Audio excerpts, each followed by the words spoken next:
So to start with, now what is IFA now? So IFA now is essentially wealth management practice management solution for IFAs or wealth managers, MFDs, RIAs. So our platform combines the front office, middle office, back office functionalities that a normal wealth management setup or a financial advisory firm needs on a day-to-day basis. It is our vision to have a very 360-degree solution set for our core users. So that's what we have built over the years. So right from back office solution, transaction capabilities, tracking, reporting, business intelligence, CRM, white labeling. So it's a very full stack holistic platform. And our DNA was into mutual funds, but alongside that, we have very extensive solutions for multi-asset tracking and reporting, including net worth analysis, cash flow analysis, and we have a very dedicated holistic financial planning suite, which gives you goal planning, insurance planning, cash flow based planning. So it's a complete 360-degree multi-asset platform and currently used by over 2,500 happy advisors. So this is what we have built over the years. But now we have seen that multi-asset is becoming a definitive growth path for the IFA or wealth management setup. So basically, because clients nowadays, as we see traditional investments, mutual funds, FDs, although they remain a very powerful engine of growth in each of our practice, they have sort of lost their shimmer. So people want something which is not that heavily commoditized. They want something innovative, something more out of the box, and in some cases, some investment that fits their style of risk taking, their style of cash flow, and which they desire. सो इस multi product setup में हमने देखा है कि बहुत ज़्यादा एक important factor बन चुका है आईएफएस के लिए या वेल्थ मैनेजर्स के लिए या किसी भी फाइनेंशियल इंटरमीडिएट के लिए कि इसलिए हमने ग्रोथ प्लस इनिशिएटिव हम लाए हैं।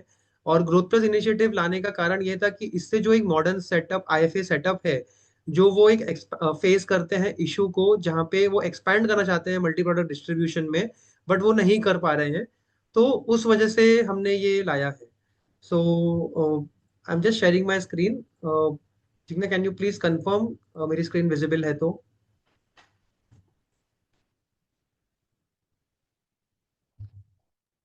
Yes, it is. Okay, thank you.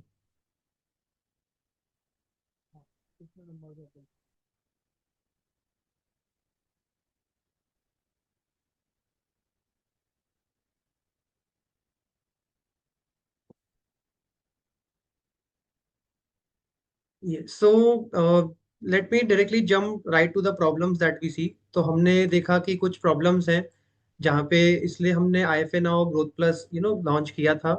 तो जैसे कि हमारे कुछ फोकस ग्रुप हैं एडवाइजर्स के। हमारे एक फाउंडर हैं, cofounder mister Sonesh Dedia. He himself is a practising RIA. So we are well quite we are well versed with the problems that arise, जो मल्टी प्रोडक्ट डिस्ट्रीब्यूशन में जनरली आईएफएस को face होती है। क्योंकि ये जो इकोसिस्टम है ये खुद ही एक मतलब इसमें ही काफी सारी प्रॉब्लम्स हैं, क्वाइट ब्रोकन है ये।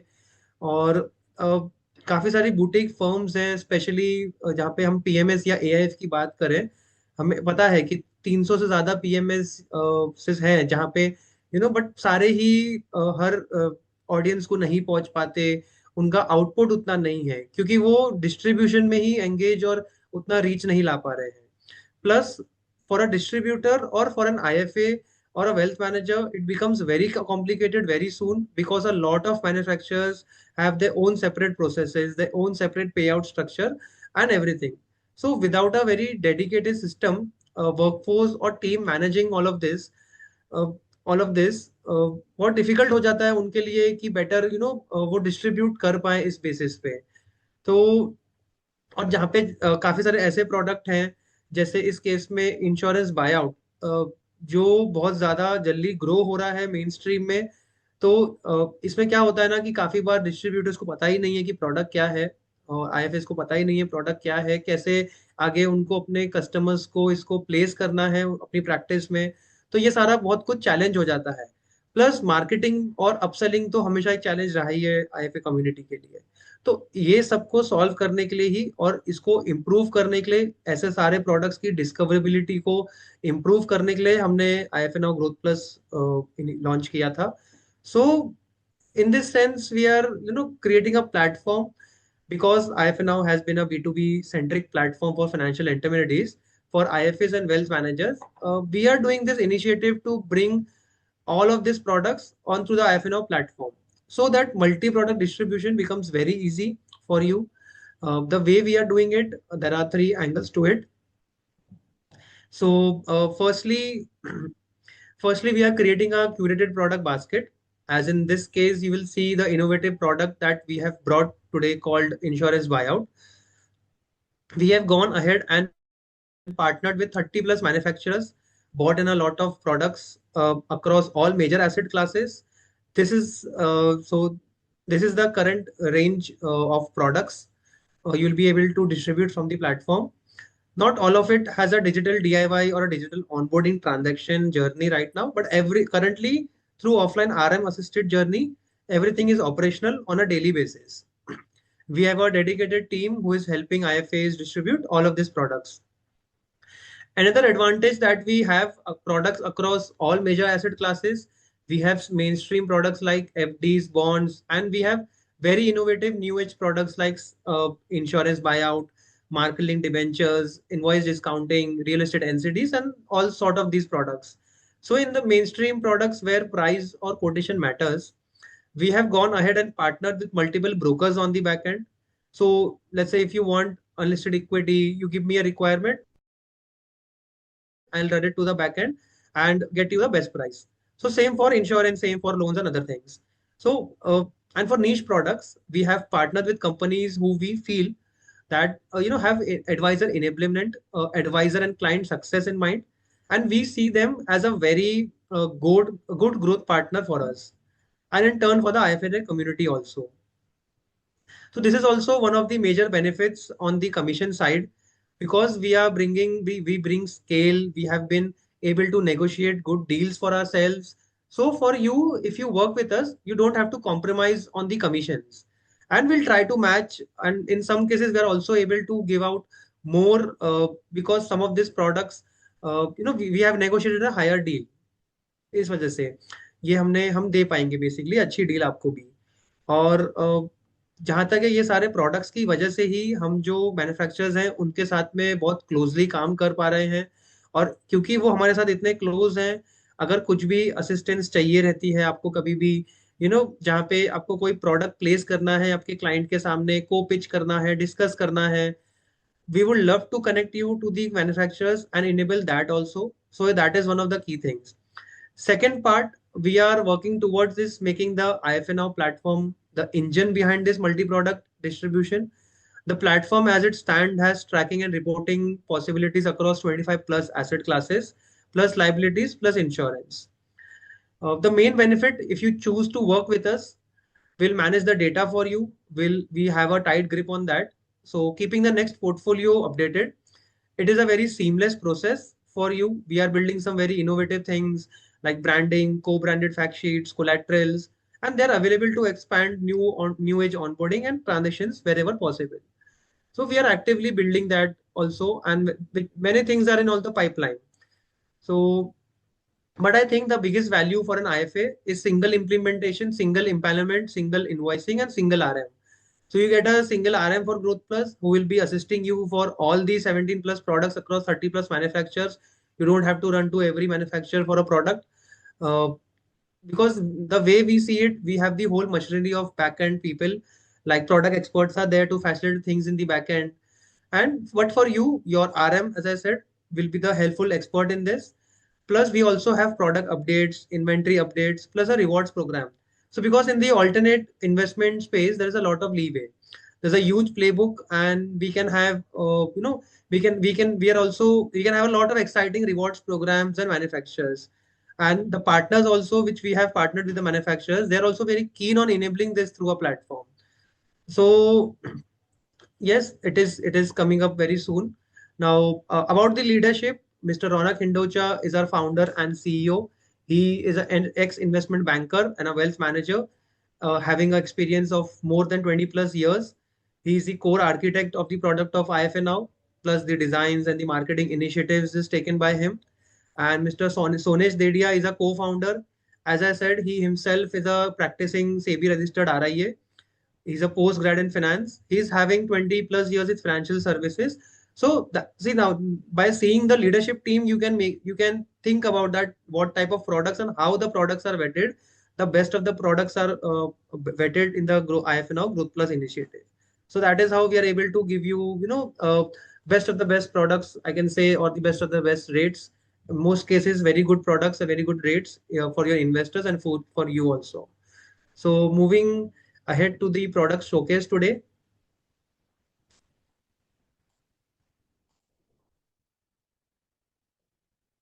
Just let me check.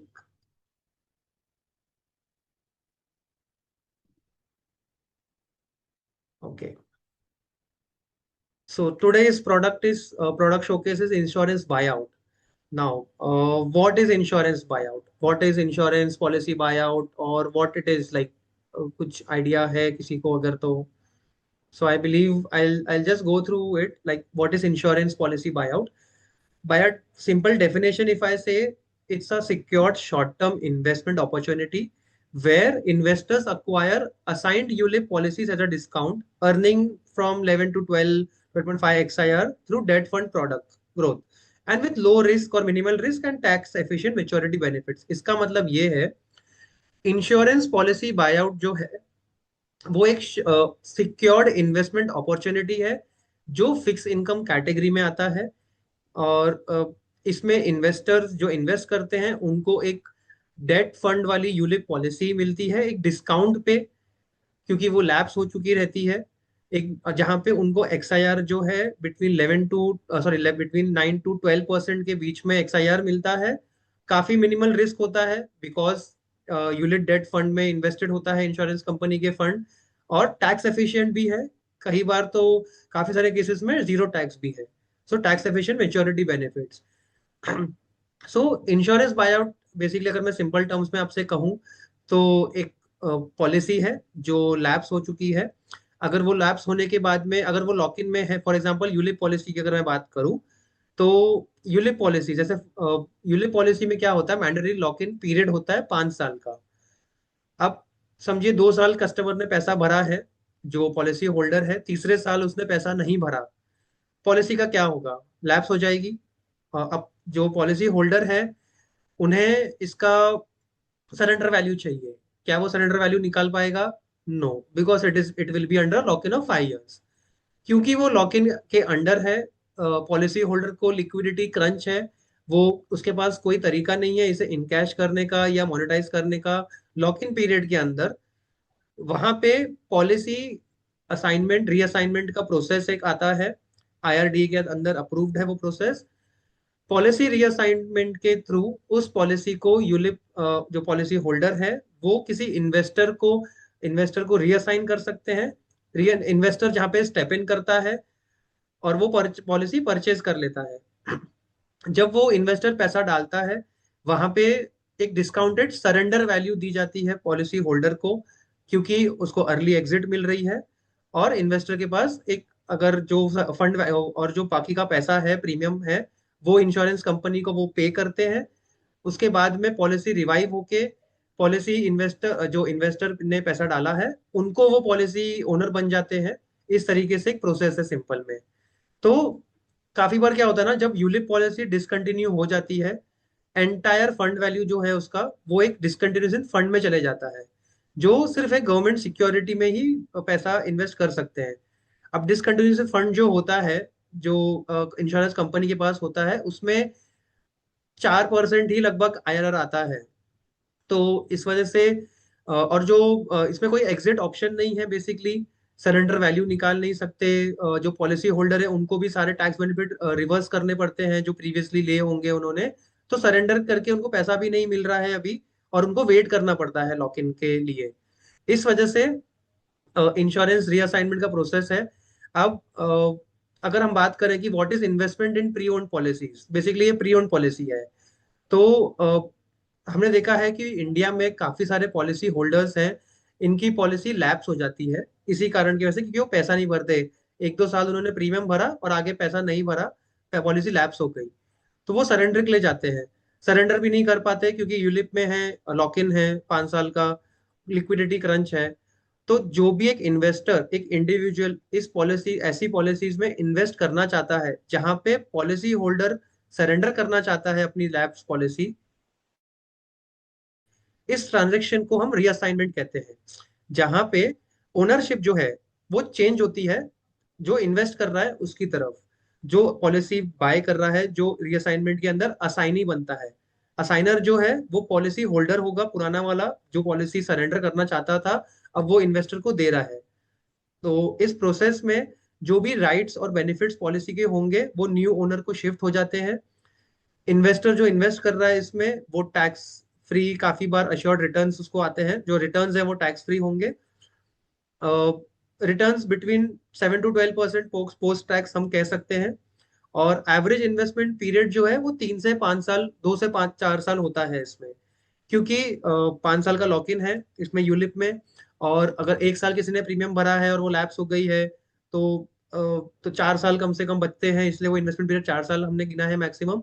Minimum जो है वो 2 साल का, क्योंकि हो सकता है कि 3 साल या 4 साल के बाद, समझे 3 साल के बाद में वो पॉलिसी लैप्स कर रहे हैं पॉलिसी होल्डर, तो उस समय भी ये पॉलिसी परचेज की जा सकती है जिसमें 2 साल बचते हैं मिनिमम। इस तरीके से है। अब इसके कुछ फीचर्स हैं, तो जरा some salient features of this product. First is risk, क्योंकि रिस्क बहुत बड़ी चीज है, एज एन एडवाइजर या एज एन आईएफए आपके दिमाग में आएगी।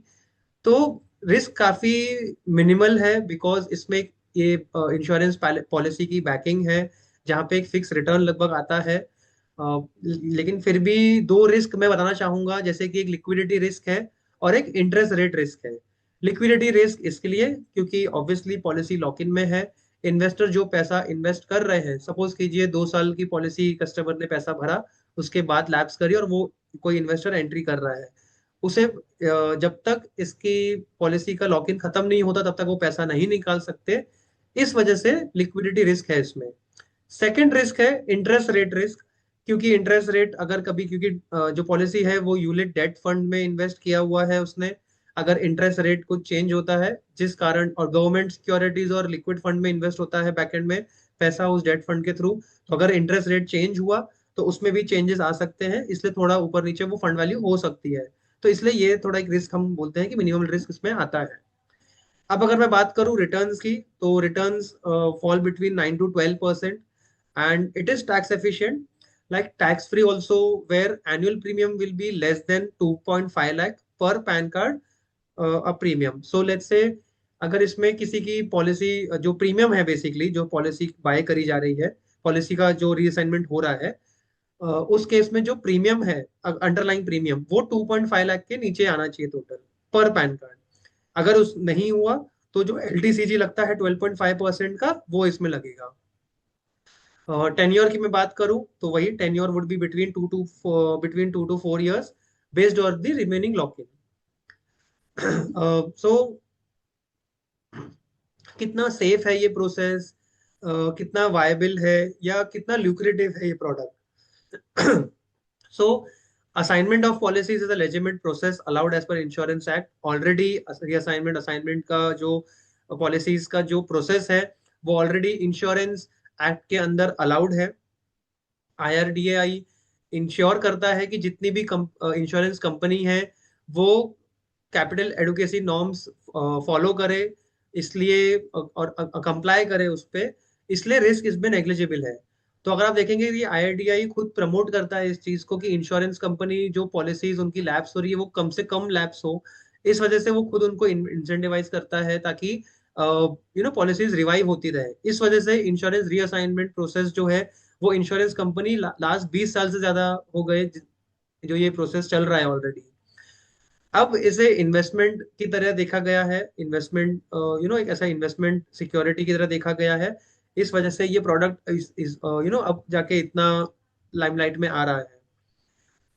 जो प्री ओन्ड पॉलिसी होती है वो एक अपॉर्चुनिटी है इन्वेस्टर के लिए, जिनको एक लगभग टैक्स फ्री एसेट क्लास चाहिए उनके लिए। तो अगर आप देखेंगे इस चार्ट में भी, तो जो रिस्क है वो बहुत मिनिमल है, और रिटर्न्स भी अगर मैं बात करूं पोस्ट टैक्स, तो फिक्स जो रिटर्न्स आते हैं कहीं पर भी, तो जो काफी बार तो जो एफडीज वगैरह हैं या डेट फंड्स हैं उनसे बेटर रिटर्न्स आते हैं। उसका रीजन ही वही है, क्योंकि डिस्काउंट प्राइस में लिया हुआ है, जो सरेंडर वैल्यू है डिस्काउंटेड सरेंडर वैल्यू में लिया था, इन्वेस्टर ने पैसा पे किया था, और जो फंड वैल्यू उसे मिलने वाली है ओरिजिनल, उस बेसिस पे वो आईआरआर बढ़ जाता है उनका। और जो भी ये इन्वेस्टमेंट है, मतलब ये जो प्री ओन्ड इंश्योरेंस पॉलिसी में जो इन्वेस्टमेंट जो क्राइटेरिया चल रहा है इंश्योरेंस बाय आउट के थ्रू, अगले 3 से 4 सालों में काफी एक थ्राइव करेगा ये। अब इंश्योरेंस बाय आउट का एक प्रोसेस है जो मैं एक समझाना चाहूंगा बहुत सिंपल लैंग्वेज में। तो यहाँ पे जैसे हमने देखा कि यूलिप जो पॉलिसी होती है उनका 5 साल का लॉक इन है। अगर उन्होंने सरेंडर किया गया तो जो सरेंडर वैल्यू है वो लॉक इन के बाद पे करी जाती है। जो गेन्स हैं वो टैक्स्ड होते हैं, और लाइफ कवर स्टॉप हो जाता है पॉलिसी होल्डर के लिए।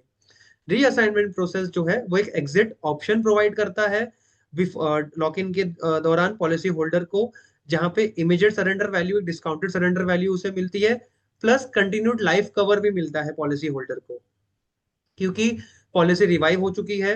जब तक पॉलिसी का लॉक इन खत्म नहीं होता तब तक लाइफ कवर कंटिन्यू रहेगा पॉलिसी होल्डर के लिए। और जो पॉलिसी ओनर है जिन्होंने बाय जो इन्वेस्टर की तरह इसमें आए और पॉलिसी असाइनमेंट उनको हुई, उनके लिए उनको जब सरेंडर का ये लॉक इन खत्म होगा उस समय उसकी फंड वैल्यू आएगी। अब इन्वेस्टर जो है वो इंडिविजुअल पॉलिसीज को बाय करते हैं रीअसाइनमेंट के थ्रू, अक्वायर करते हैं उसे बेसिकली डिस्काउंटेड सरेंडर वैल्यू पे, जहां पे उनको एक आईआरआर जो 11 to 12 या मैक्सिमम हम 9 to 12 बोलते हैं बेसिकली, जहाँ पे उनको आता है इन्वेस्टर्स के थ्रू। और जो इन्वेस्टर के फंड है वो लगभग सिक्योर्ड है by way of underlying portfolio G Sec और लिक्विड इन्वेस्टमेंट्स के इंश्योरेंस कंपनी के जो डेट फंड है उसके द्वारा। अब जो फंड्स हैं जैसे मैंने कहा कि वो डेट फंड में रहते हैं, तो पास्ट ईयर्स में उन्होंने 6 to 7% रिटर्न्स ऑलरेडी दिया होता है। जब ये लॉक इन खत्म होता है, पॉलिसी लिक्विडेशन के लिए जाता है इन्वेस्टर के पास में। इन्वेस्टर लिक्विडेट जैसे ही कर देते हैं तो जो उसकी फंड वैल्यू है वो इन्वेस्टर्स को पे करी जाती है। अब जो लाइफ इंश्योर्ड है, जिसको मॉनेटरी बेनिफिट रिसीव हो रहा है वो रिसीव हो जाएगा, और जो retain partial life cover post है असाइनमेंट वो मिल जाएगा। मतलब अगर समझिए डेथ होती है फॉर एग्जांपल, अब जैसे मैंने कहा कि पॉलिसी होल्डर का लाइफ कवर चालू रहेगा। अब सपोज कीजिए 2 साल उन्होंने पैसा भरा, और तीसरे साल उन्होंने पैसा नहीं भर के लैप्स हो गई पॉलिसी, सरेंडर वैल्यू उनको लेनी थी, लॉक इन था। अब इन्वेस्टर आया, इन्वेस्टमेंट इंश्योरेंस बायआउट के थ्रू उन्होंने पॉलिसी ले ली, आगे का प्रीमियम एक भर के, प्लस जो इन्वेस्टर को सॉरी पॉलिसी होल्डर को सरेंडर डिस्काउंटेड सरेंडर वैल्यू थी वो दे दी। पॉलिसी कवर जो लाइफ कवर है वो कंटिन्यू रहेगा। अब लाइफ कवर के दौरान समझिए 1 साल के बाद ही नॉमिनी सॉरी जो पॉलिसी होल्डर था ओरिजिनल, उनकी डेथ हो जाती है। तो उनके जो नॉमिनी है उनको जो सम अश्योर्ड है पॉलिसी का वो मिलता है, लेकिन उसमें से जो इन्वेस्टर को फंड वैल्यू मिलने वाली थी उसकी जो इन्वेस्टमेंट के लिए वो मिल जाती है कट के। तो इन्वेस्टर को उनका पैसा मिलेगा ही अगर डेथ हो जाती है तो भी पॉलिसी होल्डर की, नॉमिनी को सिर्फ उतना पैसा कट के ही सम एश्योर्ड चले जाता है। टैक्स टैक्स एप्लीकेबिलिटी की अगर मैं बात करूं तो यूलिप पॉलिसी जो है वो कैपिटल एसेट्स की तरह डिफाइन किए गए हैं इनकम टैक्स के अंदर। तो जो भी अमाउंट अगर रिसीव होता है मेच्योरिटी पे वो एग्जेम्प्ट है from tax under section 10 of clause 10D of the act. और अगर इसमें कोई भी एग्रीगेट प्रीमियम, जो टोटल प्रीमियम है किसी भी पर्सन का, वो अगर 2.5 लाख के ऊपर चले जाता है किसी भी पॉलिसीज पे जो 31 मार्च 2021 के बाद आई थी, तो जो गेन है उस पे वो एलटीसीजी की तरह गिना जाता है 12.5%। सिंपल भाषा में ये है, सपोज कीजिए कि आज अगर मैं इन्वेस्टर हूँ इस पॉलिसी एक पॉलिसी में, मेरी खुद की एक प्रीमियम चल रही है 60,000 की पॉलिसी की, यूलिप की, ठीक है। अब मैंने इंश्योरेंस बाय आउट के थ्रू किसी जो पॉलिसी सरेंडर मतलब जो लैप्स हो गई थी मैं उसके थ्रू ले रहा हूँ पॉलिसी, जिसका अंडरलाइन प्रीमियम 2 लाख था। अब 2.5 लाख की लिमिट तो ऊपर चली गई। मेरे ऊपर है एज अ इन्वेस्टर कि मुझे कौन सी पॉलिसी पे टैक्स करवाना है, 60,000 पे या 2 लाख पे। टैक्स तो मुझे लगेगा ही क्योंकि 2.5 लाख की लिमिट क्रॉस हो गई है, बट 60,000 पे करवाना है कि 2 लाख पे करवाना है वो मेरे ऊपर है। मैं टैक्सेशन जो मेरे सीए करते हैं उससे मैं करवा के वो करवा सकता हूँ। तो ये सिंपल टर्म्स है। तो एग्रीगेट प्रीमियम जो टोटल प्रीमियम है पर पैन कार्ड वो 2.5 से नीचे होना चाहिए। रेगुलेटरी फ्रेमवर्क की अगर बात करें हम, तो इंश्योरेंस बायआउट जो है वो it is govern by section 38 of the insurance act, ensuring transparent assignment rules. Insurance act के रूल नंबर सेक्शन नंबर 38 से गवर्न होता है रीअसाइनमेंट प्रोसेस। तो रेगुलेटरी फ्रेमवर्क इतना स्ट्रांग है इस प्रोडक्ट का कि कोई इशू नहीं है इसमें, कंप्लायंस इशू नहीं है प्रोडक्ट को। और जो भी इंश्योरेंस कंपनी है, जो इंश्योरर है, वो वैलिडेट करता है एलिजिबिलिटी और पॉलिसी कंप्लायंट है कि नहीं है बिफोर असाइनमेंट। तो रीअसाइनमेंट जो प्रोसेस है वो काफी एब्सोल्यूट है, इररिवोकेबल है, और जो इन्वेस्टर पैसा डाल रहा है उसके राइट्स को सिक्योर करती है इंश्योरेंस कंपनी अंटिल मेच्योरिटी। तो ये सारी चीजें भी हैं कि काफी स्ट्रॉन्ग प्रोडक्ट है, रिस्क फ्री, मिनिमल रिस्क है बेसिकली इसमें, टैक्स एफिशिएंट है काफी जगह पे, बैकिंग है इंश्योरेंस कंपनी की, आईआरडीए के इंश्योरेंस एक्ट के अंदर गवर्नड है। तो अगर आप देखेंगे तो प्रोडक्ट काफी स्ट्रॉन्ग प्लेसमेंट करता है फिक्स इनकम कैटेगरी में। ये एक इन्वेस्टमेंट प्रोसेस है सिंपल वे में अगर मैं बताऊं, तो जैसे हमसे हमारे पास में इन्वेंट्री लिस्ट आती है फैसिलिटेटर की। अच्छा, इस पे जाने से पहले मैं बताना चाहूंगा कि चार पार्टीज है बेसिकली इस प्रोसेस में इंश्योरेंस बायआउट के। एक जो है पॉलिसी होल्डर है, सेकंड जो है वो इन्वेस्टर है, थर्ड जो है वो इंश्योरेंस कंपनी जिसे हम इंश्योरर कहते हैं, और फोर्थ जो है वो फैसिलिटेटर है। तो हमारे पास एक मतलब काफी सारे फैसिलिटेटर से हमने टाई अप किया है, जिनके पास ये रेगुलर इन्वेंट्री आती रहती है इंश्योरेंस कंपनीज के द्वारा जो पॉलिसी लैप्स हो गई है, और उन्होंने इसको इंश्योरेंस बायआउट के प्रोसेस में सरेंडर डिस्काउंटेड सरेंडर वैल्यू में परचेज करने के लिए इनिशिएट किया हुआ है। तो जहाँ पे एक प्री स्क्रीन यूलिप लिस्ट आती है इन्वेस्टर हमारे पास में, जो हम आपसे शेयर कर सकते हैं, अगर आप मांगेंगे और अपने इन्वेस्टर का शेयर कर सकते हैं। आपका इन्वेस्टर चूज करेगा किस तरह की कौन सी पॉलिसी चाहिए बेस्ड अपॉन एक्सपेक्टेड जो उसका एक्सआईआर होगा और लॉक इन पीरियड मेंशन्ड होगा उस डॉक्यूमेंट में। उसके बाद में रेलेवेंट डॉक्यूमेंटेशन होता है, जो असाइनर है पॉलिसी होल्डर है ओरिजिनल, और जो इन्वेस्टर ले रहे हैं जो असाइनी है उनके सिग्नेचर्स लगते हैं। सिग्नेचर होने के बाद में डॉक्यूमेंट सबमिट किए जाते हैं इंश्योरेंस कंपनी को अप्रूवल के लिए। इंश्योरेंस कंपनी जो है वो एक्सेस करती है उसको और अप्रूवल दे देती है। जैसे ही अप्रूवल होगा, इन्वेस्टर जो है आपके वो इन्वेस्टमेंट पेमेंट करेंगे, उसका पेमेंट जैसे ही चले जाता है इंश्योरेंस कंपनी और पॉलिसी होल्डर को, insurance company endorsement letter issue कर देती है न्यू पॉलिसी होल्डर जो इन्वेस्टर है उनके नाम पे, because he is the new policy owner. तो सिंपल प्रोसेस है, ऑनलाइन है सारा प्रोसेस, आरएम असिस्टेड जर्नी है पूरी। आपके जो ग्रोथ प्लस के आरएम रहेंगे वो आपको पूरी तरह से हेल्प करेंगे इसमें फ्रॉम स्टार्ट टू एंड। कहीं पर भी कुछ भी अगर कुछ क्वेश्चंस हैं, कुछ दिक्कत आती है आपको ड्यूरिंग द प्रोसेस, आपके कस्टमर्स आपके इन्वेस्टर्स को अगर कुछ डाउट है उसके रिगार्डिंग भी हमारे आरएम जो है आपको हेल्प करते हैं इसमें। अब एक ये सैंपल पॉलिसी है बेसिकली, एक दो सैंपल इसमें दिए हुए हैं जहाँ पे वन टाइम पेमेंट करना था यूलिप पॉलिसी का। अगर इसमें आप देखेंगे तो अगर मैं सेकंड एग्जांपल की बात करूं, ओरिजिनल पॉलिसी 5 पे थी, 10 इयर्स का टर्म था पॉलिसी का।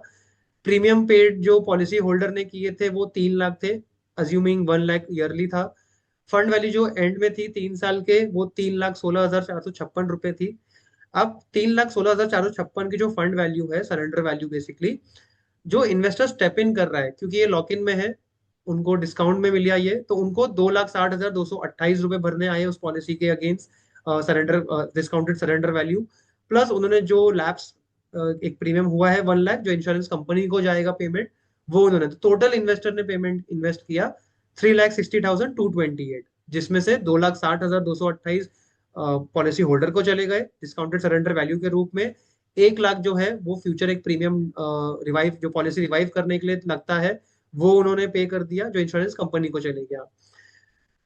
3,60,228 भरने के बाद में जब 2 साल बाद जो इसकी फंड वैल्यू आने वाली है लगभग वो 4,38,149 रुपीज है। तो अज्यूमिंग जो लॉक इन फ्री हो रहा है उसे हमने मतलब उसे लिक्विडेशन डेट के रूप में आप कह सकते हैं, मेच्योरिटी डेट नहीं है वो, मेच्योरिटी डेट तो 10 साल की पॉलिसी है तो तब के बाद आएगी। बट अज्यूमिंग कि लॉक इन के बाद ही जो इन्वेस्टर है वो पैसा निकाल लेंगे, उसे लिक्विडेशन डेट कहा जाता है। वहां पे उनको आरओआई जो मिला एक 10.3% का मिला।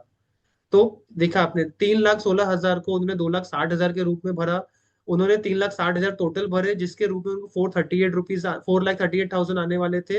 इस वजह से उनको जो आरओआई आई 10.3%।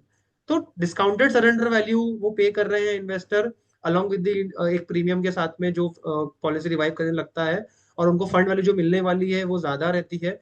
इस वजह से बैक कैलकुलेशन अगर करते हैं तो बिटवीन 9 to 12% के बीच में आईआरआर आता है उनको। ये कुछ सैंपल पॉलिसीज हैं। तो इसमें अगर आप देखेंगे इस तरीके से इन्वेंट्री आती है जिसमें इन्वेस्टमेंट डेट्स रहते हैं, लिक्विडेशन डेट मेच्योरिटी डेट नहीं है, मैं फिर से कहना चाहूंगा, liquidation date is the date when the lock in of the ULIP policy is getting ended. So assuming कि इन्वेस्टर उस डेट पे पैसा निकाल लेगा, और लिक्विडेशन डेट पे इस वजह से आईआरआर उस बेसिस पे कैलकुलेट किया जाता है, मेच्योरिटी डेट के हिसाब से नहीं करते हैं। ठीक है। इन्वेस्टमेंट अमाउंट लिखा होता है इसमें, तो इसमें आपको पता रहता है कस्टमर्स को कि कौन सा पॉलिसी, मतलब कौन से कितना इन्वेस्टमेंट अमाउंट करेंगे, आईआरआर क्या आएगा, और क्या एक्सपेक्टेड अमाउंट आ सकता है, और लिक्विडेशन डेट क्या है। तो उन्हें पता है कि कितने टाइम के लिए वो इन्वेस्ट कर रहे हैं, ये भी उन्हें पता होता है। इन्वेस्टमेंट अमाउंट की रेंज डिफर करती है, 70-75,000 से लेके ऊपर की रेंज भी है, डिपेंडिंग अपॉन दी पॉलिसी। उस तरीके से है। तो ये एक लिस्ट है, एक सैंपल है, इस तरीके से इन्वेंट्री लिस्ट आती है। आपके आरएम जो है ग्रोथ प्लस के, वो आपको असिस्ट करते रहेंगे इसके लिए। ये एक एस्टिमेटेड मार्केट साइज है, जो इंश्योरेंस कंपनी, जो इंश्योरेंस इंडस्ट्री का बेसिकली लैब्स बुक है। तो अगर आप देखेंगे इसमें 2024 से लेके अगर हम अभी तक बात करें, लास्ट 5, मतलब लास्ट 2 इयर्स, तो लैब्स बुक बढ़ रहा है और ये आगे भी बढ़ेगा। तो जो रिसेंट ट्रेंड चल रहा है उस हिसाब से अगर देखेंगे तो 4.5 लाख करोड़ भी ये क्रॉस कर जाएगा लैब्स बुक। अब इसमें क्या है ना कि लैब्स बुक क्योंकि अ, बढ़ रहा है इतनी तरीके से, रीअसाइनमेंट या असाइनमेंट जो प्रोसेस है इंश्योरेंस का, वो 12 से 15% तक इसको क्योर कर सकता है। तो इसमें इन्वेस्टमेंट की अपॉर्चुनिटी है, इसलिए रीअसाइनमेंट को इन्वेस्टमेंट की तरीके से अब देखा जा रहा है, और एक हॉट प्रोडक्ट बन के ये उभरा है। तो जैसे ही ये प्रोडक्ट का हमने देखा है, इतने टाइम से हम भी कर रहे हैं, हमने देखा है कि जैसे ही इन्वेंट्री लिस्ट डेली अपडेट होती है, हमें इन्वेंट्री लिस्ट आती है, बहुत जल्दी बुक हो जाती है पॉलिसीज, बहुत जल्दी ये सेल हो जाता है, इसलिए ये हॉट सेलिंग प्रोडक्ट है एकदम। तो इस वजह से है। अच्छा, इसमें एक और एंगल है, जैसे मैंने कहा कि ये इंडिविजुअल पॉलिसीज के लिए का था बेसिकली रीअसाइनमेंट। इसमें एक और एंगल है जो कि है पीटीसी का, जिसमें अगर मैं कहूँ, ये बेसिकली पीटीसी के द्वारा होता है। अब पीटीसी क्या है आप सबको पता ही होगा, लगभग बंडल्ड पॉलिसी इसमें होती हैं, 15-20 पॉलिसीज मिलके एक पीटीसी बनाया जाता है फैसिलिटेटर की तरफ से। इस पीटीसी को एक मतलब बेसिकली एक ट्रस्ट में डाला गया है। ट्रस्ट जो है उसको एक ट्रस्टी मैनेज करती है। अब जो इस ट्रस्टी इस केस में मैनेज कर रही है, that is catalyst trusteeship limited. India में वो 80,000 करोड़ से ज्यादा एयूएम मैनेज कर रही है कैटलिस्ट ट्रस्टीशिप। तो पीटीसी के द्वारा क्या प्रोसेस है कि एक बंडल्ड पॉलिसीज, मतलब 15-20-25 पॉलिसी को बंडल बना के एक सिंगल पीटीसी में डाल दिया है, इन्वेस्ट कर दिया है, और उसे एक इन्वेस्टमेंट के रूप से सिक्योरिटाइज वे में आगे दिया जाता है। तो यूलिप बैक्ड है, सिमिलर प्रोसेस है, सारा बैकएंड में वही पॉलिसीज है, बट एक ग्रुप बना के, एक बंडल बना के उसे आगे दिया जाता है। इसलिए इन्वेस्टमेंट अमाउंट भी इसमें 50 लाख है मिनिमम।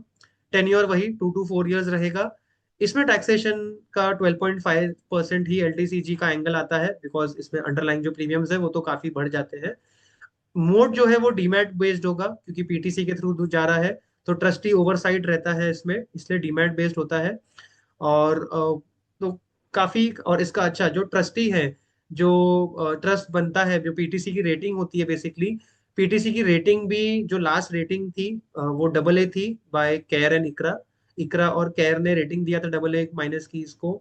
और ये है कि इसमें काफी सारे, जो अगर आपके एच होंगे जो एक साथ में 50 लाख रुपीज कर सकते हैं इन्वेस्टमेंट, तो this is the good option. So ये एक एंगल था इसमें।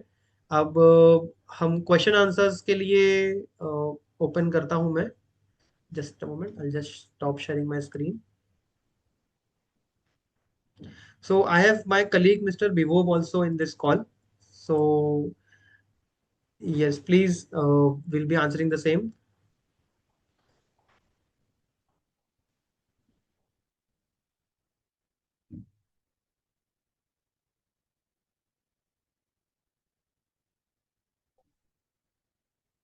Mr. Nitin Kulkarni has asked give example also. So yes, sir, I have given an example that how does a policy this thing policy insurance reassignment work basically, कैसे ये work करता है, इसका example मैंने बताया एक तरीके से। Second question is investment done earlier by earlier policy holder. What about it? Okay sir, इसमें तो देखिए कैसा है कि जैसे मैंने बताया कि 2 साल उन्होंने पॉलिसी होल्डर ने पैसा भरा। पहले साल उन्होंने एक प्रीमियम भरा 1 लाख, सपोज कीजिए 1 लाख का प्रीमियम है। दूसरे साल प्रीमियम भरा 1 लाख का। तीसरे साल उन्होंने पैसा नहीं भरा, तो उन्होंने इन्वेस्ट किया 2 लाख रुपए। ठीक है, उसकी फंड वैल्यू होगी लगभग 2,10,000 रुपए, एक एग्जाम्पल के तौर पे। अब जो इन्वेस्टर इसमें आ रहा है, उसे वो डिस्काउंटेड सरेंडर वैल्यू मिलती है, क्योंकि सरेंडर वैल्यू अभी उसे नहीं मिल सकती पॉलिसी होल्डर को, क्योंकि लॉक इन में है। ठीक है, तो उसे 2,10,000 की जगह सपोज कीजिए कि एक 60 या 1,40 जो फैसिलिटर उसको डिस्काउंटेड सरेंडर वैल्यू में लाते हैं उस बेसिस पे। तो पैसा तो पॉलिसी होल्डर को, इन्वेस्टमेंट जो उसने किया उसके लिए उसको मिल गया।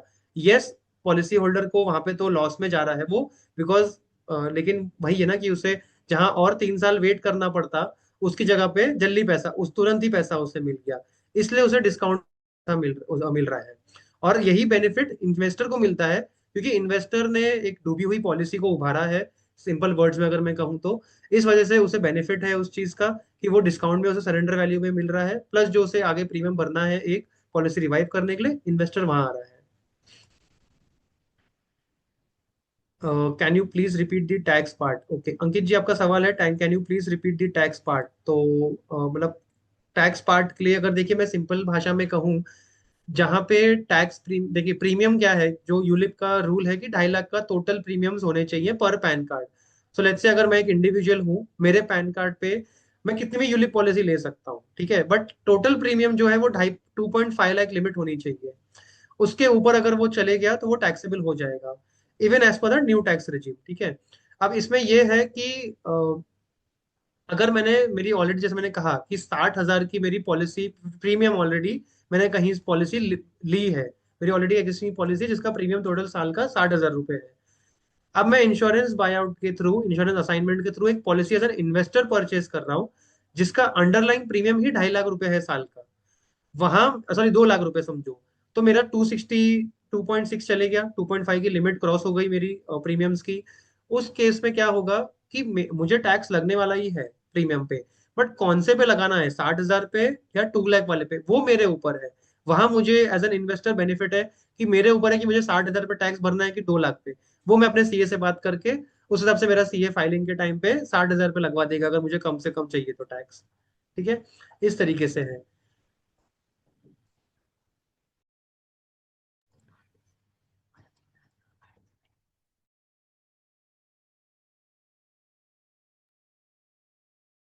सो एक मिनट में जरा अनम्यूट का ऑप्शन दे देता हूँ। Okay ji, thank you. Yes. Now, Santosh ji has asked, why not directly buy ULIP then? How does reassignment create value more than discounting at purchase? Santosh ji, obviously policy directly अगर ULIP buy करेंगे, देखिए यहाँ पे है ना डेट फंड वाले ULIPs है ये, इक्विटी फंड वाले यूलिप्स की मैं बात नहीं कर रहा हूँ। बिकॉज उसका रीजन है, इक्विटी यूलिप में तो क्या आता है, वो पूरा मार्केट पे बेस्ड है, वहां पे कोई डेट फंड का क्राइटेरिया नहीं है, ना ही जो अंडरलाइंग सिक्योरिटी है वो डेट फंड है इंश्योरेंस कंपनी की, वो सीधा मार्केट में पैसा लग रहा है। अगर एज एन इन्वेस्टर उसे लग रहा है कि अच्छा उसे आउटपुट आ पाएगा, मार्केट अच्छा परफॉर्म कर पाएगी, उस केस में वो यूलिप पॉलिसी इक्विटी वाली ले सकते हैं। यहाँ पे डेट फंड वाली इक्विटी पॉलिसी है, जहाँ पे आईआरआर ही 6 to 7% आ रहा है, क्योंकि वो फिक्स इनकम कैटेगरी में है। बट इंश्योरेंस रीअसाइनमेंट में क्यों इन्वेस्टर को 11 से 12% मिल रहा है या उतना परसेंटेज मिल पा रहा है? क्योंकि उन्होंने जो इन्वेस्टमेंट अमाउंट कर रहे हैं वो डिस्काउंटेड सरेंडर वैल्यू पे ले रहे हैं। इस वजह से जहां उन्हें 2 लाख रुपए डालने थे, वहां उन्होंने सिर्फ 1,40,000 या 1,50,000 इन्वेस्ट किए हैं। इस वजह से उनको ज्यादा बेनिफिट मिल रहा है, तो आईआरआर उनका बढ़ जाता है उस केस में।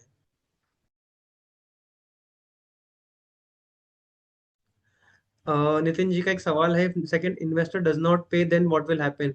सर इसमें कैसा ना कि फ्यूचर प्रीमियम्स भी पहले ही जा रहे हैं, जैसे मैंने एग्जांपल बताया था कि अगर 2 लाख का सरेंडर वैल्यू फॉर एग्जांपल आ रही है अभी, और उसको इन्वेस्टर डिस्काउंट में ले रहा है 1,40 में या 1,50 जो भी कैलकुलेट होके आता है बैकएंड से, उसके बाद उसके साथ में ही वो एक प्रीमियम भी दे रहा है पॉलिसी रिवाइव करने के लिए इंश्योरेंस कंपनी को, तो वो भी इन्वेस्टमेंट अमाउंट में टोटल होके ही आता है इन्वेस्टर को। तो जैसे मैंने सैंपल पॉलिसी बताई थी, उसमें जो इन्वेस्टमेंट अमाउंट दिखाया गया था वो इन्वेस्टमेंट अमाउंट दोनों कैलकुलेट होकर टोटल अमाउंट दिखाया जाता है। उसमें बाइफरफिकेशन नहीं दिया जाता इस समय, वहां पे टोटल अमाउंट रहता है जो इन्वेस्टर को इन्वेस्ट करना है। क्योंकि देखिए as an investor point of view उसे तो पता है कि मैंने आज अगर समझिए 2 लाख के आसपास इन्वेस्ट किया, 11-12% मुझे आईआरआर इसमें दिखा रहा है, तो उस हिसाब से मेरे 2 साल या 3 साल जो इतना लॉक इन बचा है उसमें इतना पैसा बनेगा। एक इन्वेस्टर के पॉइंट ऑफ व्यू से ये चीजें हैं। श्रीराज जी का एक क्वेश्चन था कि 2.5 लिमिट एज पर न्यू और ओल्ड। अच्छा, मैंने ये ऑलरेडी आंसर दे दिया है कि न्यू टैक्स रिजीम के हिसाब से भी यही है सारी चीजें। LTCG 12.5% लगता है। अच्छा, अश्विनी जी ने एक क्वेश्चन पूछा है, बहुत इंपॉर्टेंट क्वेश्चन है ये। Is investor automatically getting return after lock in period finish? नहीं, क्योंकि लिक्विडेशन डेट जो पॉलिसी सैंपल पॉलिसी में लिखी गई है, जो आपको दिखाई जा रही है इन्वेस्टरी लिस्ट में, वो अज्यूम किया जा रहा है कि लॉक इन जब फ्री होगा तब लिक्विडिटी इन्वेस्टर ले लेगा। बट कोई भी इंश्योरेंस कंपनी कहीं पर भी उन्हें कोई राइट्स नहीं है कि वो ऑटोमेटिकली उसे लिक्विडेट कर दे। इन्वेस्टर को 10 दिन पहले उस लिक्विडेशन डेट से पहले एक ईमेल जाता है जहां पे उन्हें मेंशन होता है कि आपकी लिक्विडेशन डेट आ रही है, क्या आप इसे कंसेंट देते हैं लिक्विडेट करने के लिए। इन्वेस्टर ने अगर कंसेंट दिया तो वो लिक्विडेट होगा, नहीं तो नहीं होगा। इन्वेस्टर के पास चॉइस है कि वो आगे कंटिन्यू कर सकते हैं। जैसे मैंने कहा कि policy, ULIP policy for example, जैसे मैंने बताया था कि 10 साल की थी, 5 साल का उसका प्रीमियम था, और जहाँ पे 5 साल का लॉक इन लगता है। अब 5 साल लॉक इन खत्म होने के बाद पॉलिसी तो 10 साल की है, तो 10 साल तक वो पॉलिसी चलेगी। लेकिन अगर इन्वेस्टर पैसा तभी लिक्विडेशन डेट पे नहीं निकाल रहा है, वो मेच्योरिटी डेट तक भी रख सकता है। लेकिन एक ही होगा, अगर वो मेच्योरिटी डेट तक रखता है तो जो 11-12% का जो आईआर का बात था, जो जहाँ पे की गई थी लिक्विडेशन डेट को मद्देनजर रखते हुए, वो नहीं होगा। इसमें ये होगा कि आगे वो एक्स आईआर उसका कम होते चले जाएगा थोड़ा, क्योंकि ऑब्वियसली बैकएंड में जो फंड है वो तो डेट फंड में लगा है पैसा, जो 6 से 7% दे रहा है। तो 11-12 की जगह थोड़ा वो कम हो जाएगा अगर वो और डिले करते हैं लिक्विडेशन को। ठीक है, इस तरीके से है।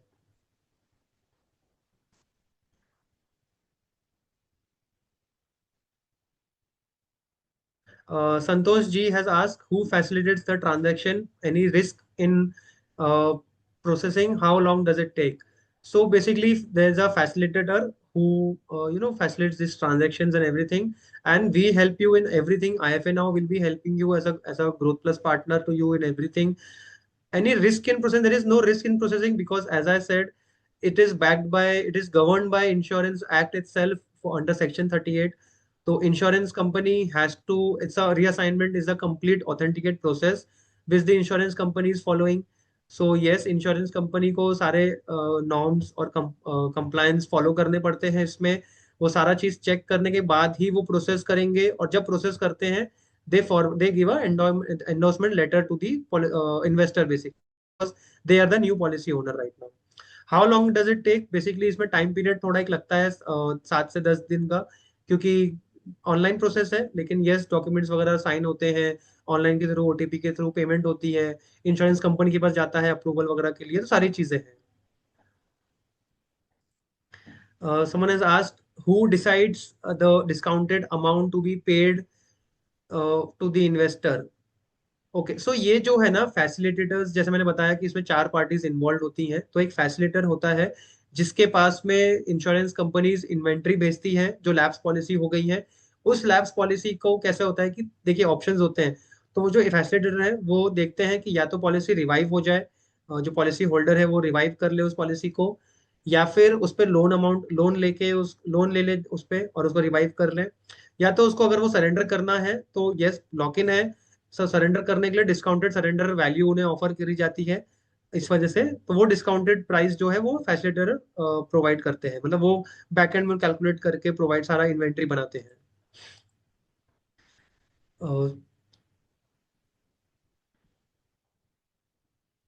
Santosh, Mr. Santosh has a question. Will maturity distribution be handled automatically?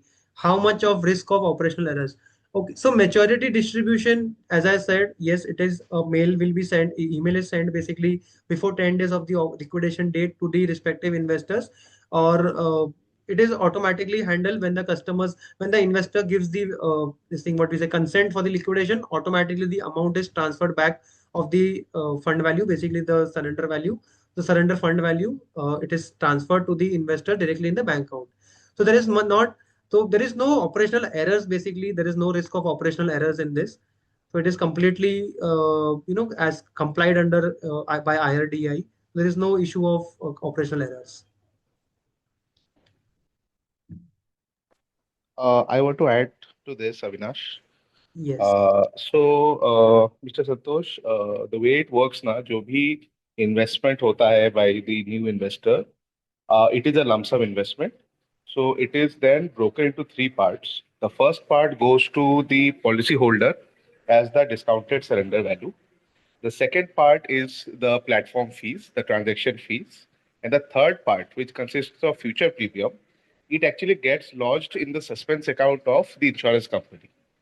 और इंश्योरेंस कंपनी क्या करती है कि एवरी ईयर जब रिन्यूअल का टाइम आता है so then that money gets added to the fund value so that also obligation is taken care of now जैसे ही मेच्योरिटी या लिक्विडेशन का टाइम आता है it is only one intimation that is given to the client because now the client itself has become the policy owner so they would have their own login credentials of the insurance company wahan pe jaake they can check details they can switch underlying fund from equity to debt and all the options that are normally given to a policy holder the new investor can enjoy all the benefits and the permissions as well so now at what time to liquidate actually is the decision of the policy owner now, which is in our case the new investor.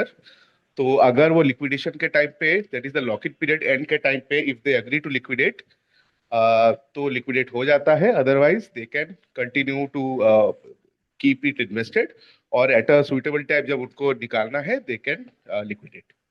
So after the transaction is done, there is actually no operations or mechanisms or active management going on. It just gets lodged into the suspense account of the insurance company, and on renewal dates, it gets added to fund value. That's it. ठीक है Avinash, I think I'm done. Thank you. You can continue. Yes, thank you. So next question is, discontinued policy is different from lapse policy, and if the original policy holder wants to get the value post lock-in.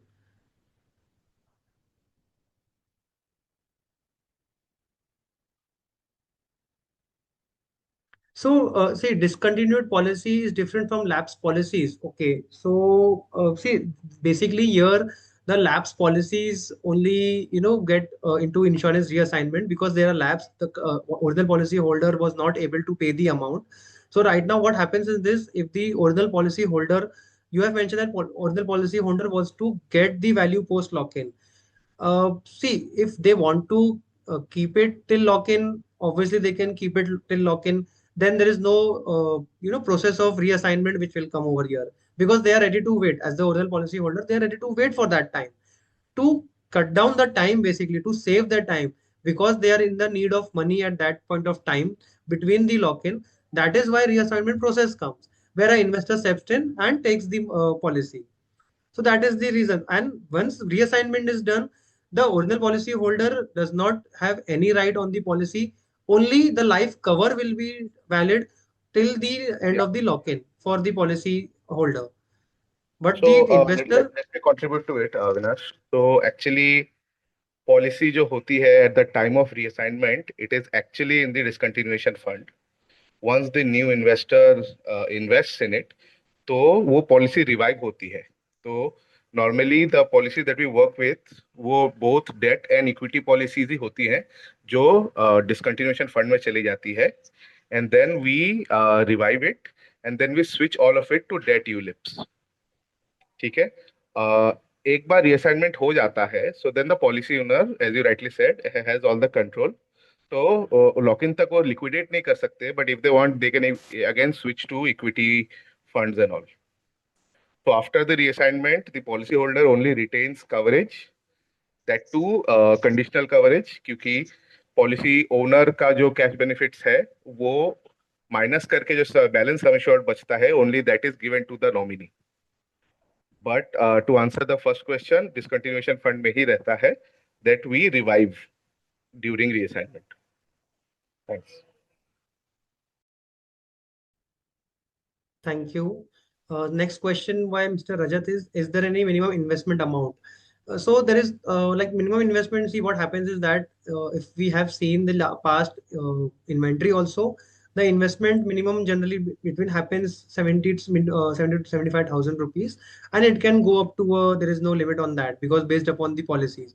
As now PTC angle also comes into this place, so their minimum investment amount is 50 lakh rupees. But for an individual reassignment process of policy, in minimum investment amount will be around 60 to 70,000 rupees.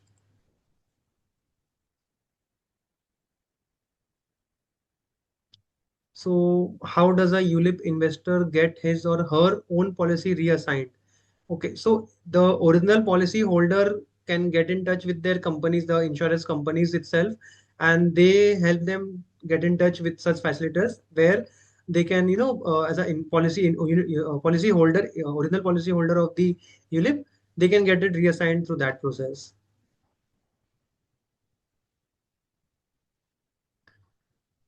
So Mr. Santosh has asked who negotiates value with policyholder, how much effort and timelines for it. So that I've already answered. I believe that there's a facilitator for it who negotiates with the policyholder for the discounted surrender value, and everything is done by themselves. So once the inventory of is shared, 15-20 minute बात कर सकते हैं क्या please? 15-20 minute में आप call कर सकते हैं प्लीज? ओके ठीक है, राइट.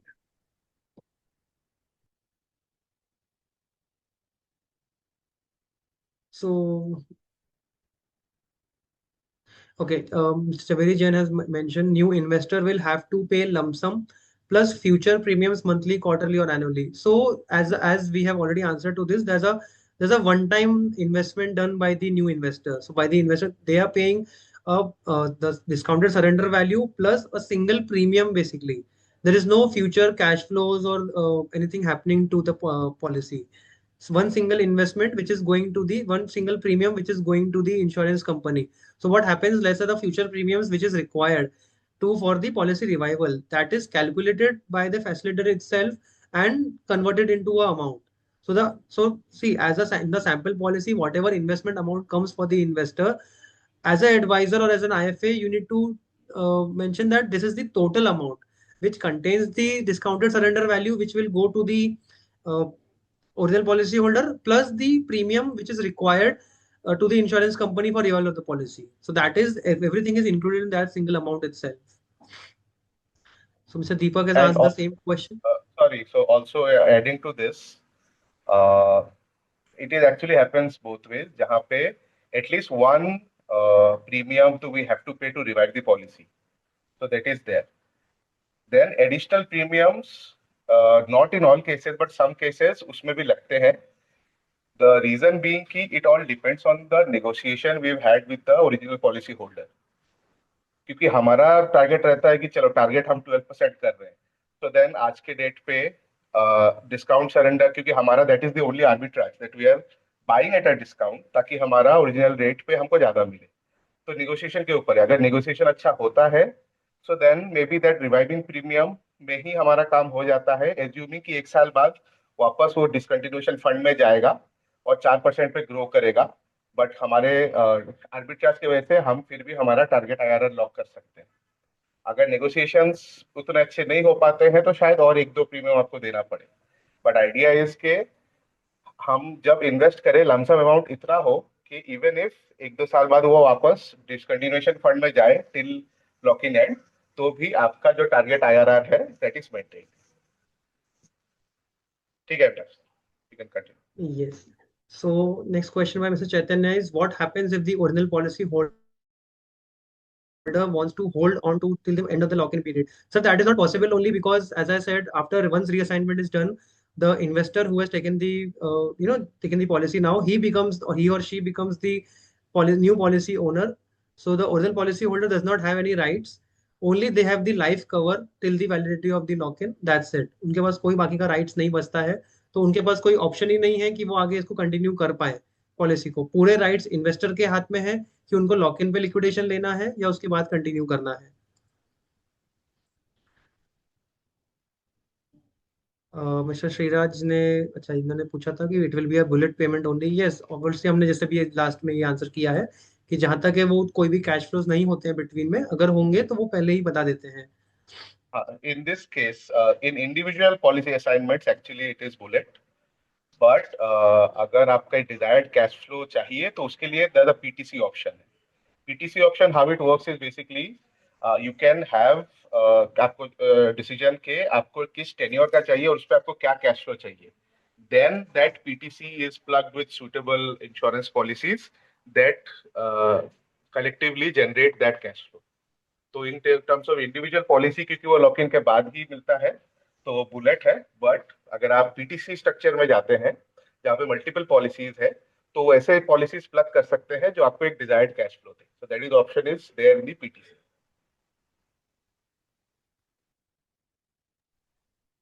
यस। हाँ Vilas so please. Ji, so mister नूर ने पूछा है कि इन्वेस्टर का प्रॉफिट टैक्स फ्री होगा या टैक्स लगेगा। सो जैसे मैंने बताया सर कि अंडरलाइंग प्रीमियम जो है यूलिप में 2.5 लाख से नीचे होना चाहिए टोटल, तभी वो टैक्स फ्री रहेगा। अगर उसके ऊपर चले जाता है तो उस प्रीमियम, उस पॉलिसी पे उनको टैक्स लगता है प्रॉफिट पे। जो टैक्स है वो भी एलटीसीजी के अंदर कवर होगा, 12.5% है। Mr. Prakash has asked, will IFA now help in liquidation once the lock-in is over? So, see, there is no actually requirement of IFA now or the facilitator also in this case, because what happens, as I said, automatically the mail gets triggered to the investor before 10 days of the liquidation date. It is so there is no issue. There is no issue which comes or operational hassle which comes into liquidation. It's a completely automatic process. If the customer does not give the consent, the investor does not give the consent, liquidation will not happen. They have to give a consent, then only liquidation will happen. And once the consent is received by the insurance company, automatically they transfer the money to the investor itself. Which insurer ULIP is this? So there are multiple insurance companies. So हमारे पास जो inventory आती है, the inventory which we receive, which we forwarded to you, in that the insurer's name is reflecting. So आपको पता रहेगा पहले से ही कि कौन सी insurance company है।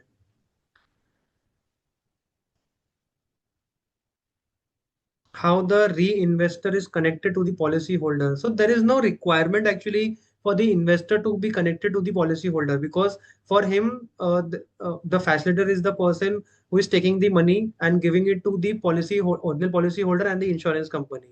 So in this case, investor is investing directly with the facilitator and getting the policy in his name transferred by the insurance company. So जो process है वो सारा facilitator facilitate करता है इस केस में। तो यहाँ पे इन्वेस्टर जो है वो पॉलिसी होल्डर के टच में, मतलब कोई उसका वो नहीं है वहाँ पे link. Okay, so someone has asked who is the facilitator. So one of the facilitator is Fair Value, which we have tied up with. So I have answered to Mr. Michael also for this question, I believe.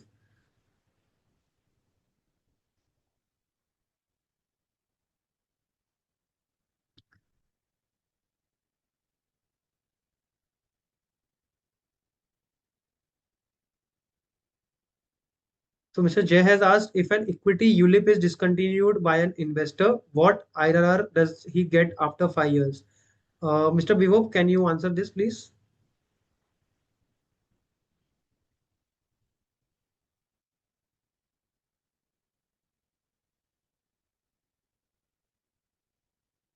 Okay, I guess Mr. Vivek is not available. No worries. So if an equity ULIP is discontinued, see what happens is that generally all these ULIP which are there, once it is discontinued, it goes into the discontinuous fund of the insurance company. As we know, discontinuous fund gives a 4% IRR basically. So that is how it works. Yeah, so at the time of revival,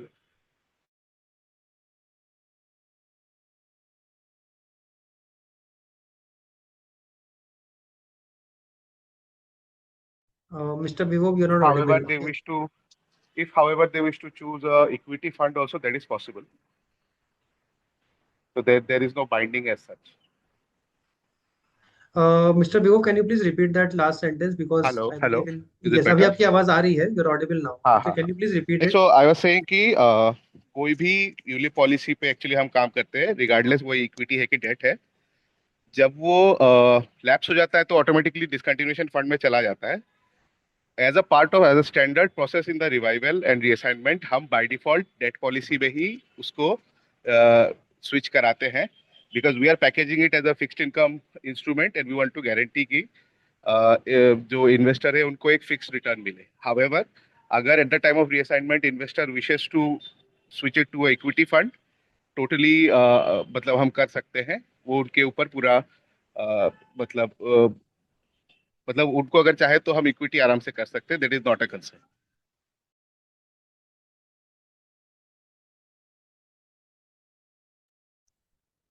hello, I hope. Yes. Thank you so much.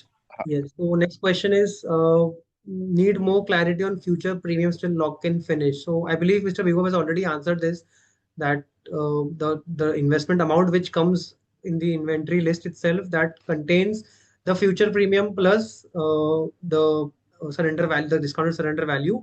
If the investor wants into a regular cash flow where he wants to invest, then the PTC option is there.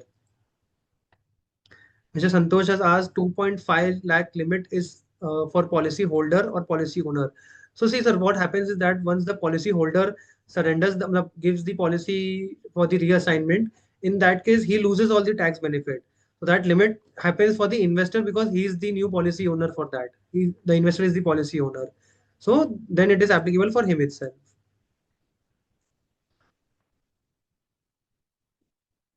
If investor do not answer mail for liquidation, he will require to pay future premiums. No, in this case, if there is any future premium required, in that case also company informs priorly itself to the investor. So it's not like that if it does not hold, answer the mail for liquidation, he will be required to pay future premiums, because future premiums are not required itself because the policy is not lapsing. It's already going on for the, as per the criteria of the insurance company. Only thing is that whenever the customer wants, the investor wants the money, it will happen if he takes it after the liquidation date. It will happen that the IRR which is given to him or mentioned to him at the type of investment, that will decrease.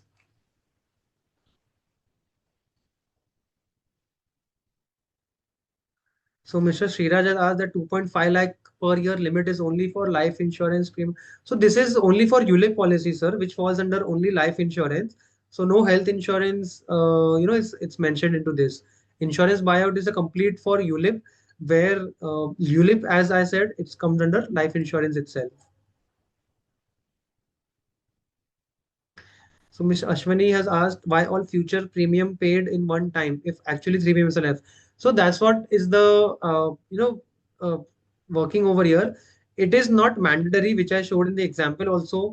So let's say if a customer is investing, is a policy holder has taken a policy where premium was 1 lakh rupees, two premiums they have paid. So they have paid 2 lakh rupees. Now they are defaulting, they are lapsing the policy. They do not have the money to pay the next premium, the third premium. The fund value for their 2 lakh paid is approximately 2 lakh 10,000 rupees. A discounted price would be around 1 lakh 50,000, where the investor steps in and he takes. So he will be paying, the investor will be paying, for example, 1 lakh 50 plus 1 lakh only premium. The premium which is required for revival, only that will be paid. It is not mandatory in some cases where future premiums are required. Let's say two premiums are required for the revival as per the original policy document. At that time only the investor will be paying the money. So in those cases only he's paying the future premium. So as it is counted as an investment tool, reassignment has become an investment tool. That is the reason the premium is taken at the beginning only. So there is no insurance cover, in this insurance buyout, there is no insurance cover for the new investor. Insurance cover is there for the original policy holder only, not with the new investor. They have only the monetary benefits because they are the new investor and it is an investment tool for them.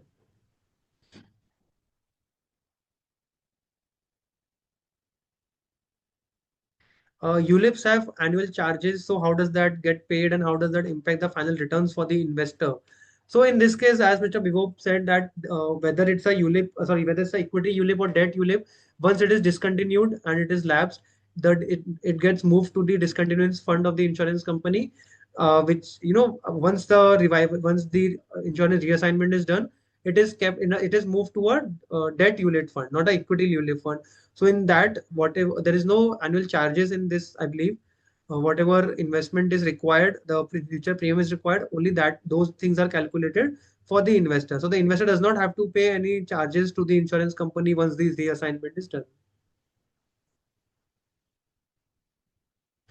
So Mr. Dinesh has the last question. Within what time the redemption proceeds are received by the investor after confirmation of liquidation? So it is as per the TAT of the insurance company itself. Generally, it takes 7 days for the liquidation to happen to get into the customer's investor's account. Okay. So I believe all the questions are answered. I cannot see more of the questions in the chat box on the Q&A section. If you have any questions, if anyone has any questions, more questions, you can ask or post this session.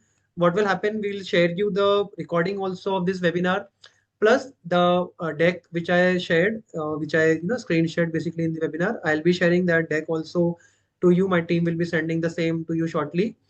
You can go through the webinar recording. So whoever are new to IFA now, you can connect with our team. Our business development team will get in touch with you in the next next week basically, and you can empanel with us. You can get in touch with the RMs also, and then in that you can have empanelment, and post that you can start doing the transactions for insurance buyout accordingly. You can have trainings also. We have product experts where you can once your empanelment is done, you can take one-to-one demo also with the product experts, where you can discuss with your whole questions, and whatever queries you have, you can get an understanding of the product in a more better way in that case.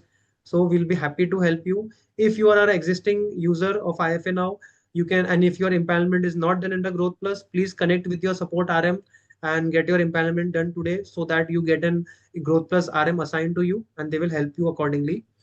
And who have already empaneled with Growth Plus, your RM, you can connect with your RM. They will be happy to help you for the demo scheduling or more details required, and they will be happy to help you for the insurance buyout investment process and the inventory list process also. Mr. Bivok, we have one question. Can you please look into it? So Mr. Dinesh has asked, ULIPs have annual fund management fees even on debt funds, and well as mortality charges applicable, as the life cover also is revived.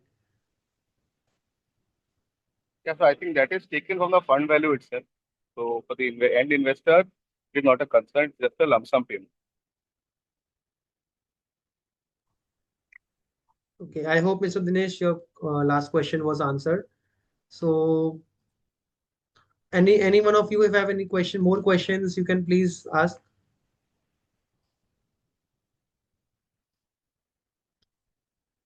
Welcome, Dinesh ji. So I believe we have answered all the questions. Jigna and Bivok ji, do you see any questions? Because I believe all the questions have been answered. Yeah, and we are happy to take individual demos also, right from the IFA Now platform. So in the coming week, you can just book your slot. It's an on-demand video, on-demand demo. So me, Avinash, and Jigna, we will try to help out with any further queries in that. So thank you, everyone. Thank you again for taking out that your precious time and coming for this webinar. We'll be keeping a webinar in the next week also for a new product, for a different product. Please do attend that. That is also a fixed income category product. You'll get the information shortly on your mail and message. So please do attend, and thank you so much for attending to this webinar. Yeah, and as a forward to this session, we'll also be sharing a mail with the presentation, and if possible, we'll share an FAQ also. So hopefully that answers your lingering queries. Otherwise, you can readily take a demo, and we'll be happy to answer that. Thank you, everyone.